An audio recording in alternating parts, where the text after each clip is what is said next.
diharamkan dan dihukumnya mencuri, diharamkannya menipu dan berkhianat.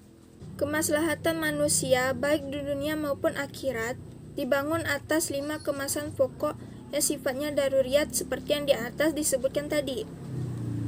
Jika 5 hal tersebut tidak dipelihara, maka kemaslahatan yang dibutuhkan makhluk hidup termasuk hajiyat dan tahsiniyat tidak akan terpenuhi.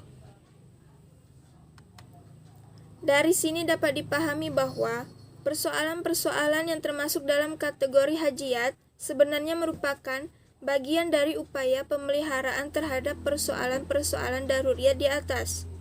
Demikian halnya dengan persoalan-persoalan tahsiniyat. Melihara akal termasuk karunia Allah yang maha besar.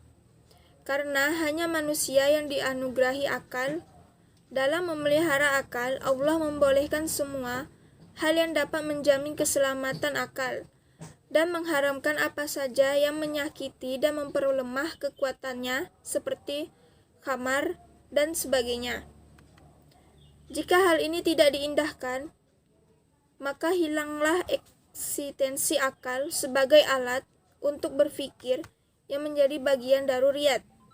Sementara dalam tataran hajiyat, manusia dianjurkan memperluas wawasan dan menambah ilmu pengetahuannya yang menjadi kebutuhan akal. Untuk tahsiniyat dianjurkan agar tidak menggunakan akal dengan banyak menghayal negatif dan sebagainya.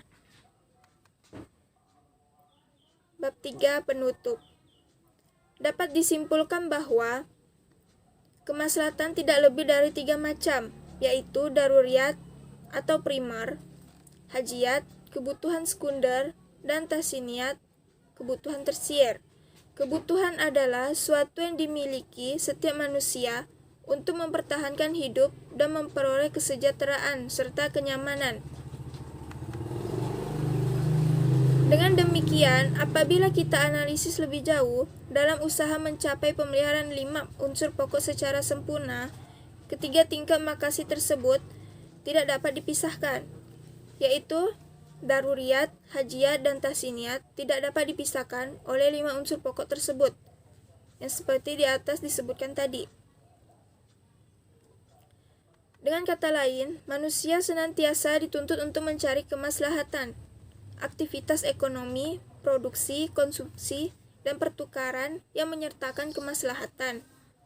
Seperti didefinisikan syariah harus diikuti sebagai kewajiban agama untuk memperoleh kebaikan di dunia dan akhirat. Dengan demikian, seluruh aktivitas ekonomi yang mengandung kemaslahatan bagi umat manusia disebut sebagai kebutuhan.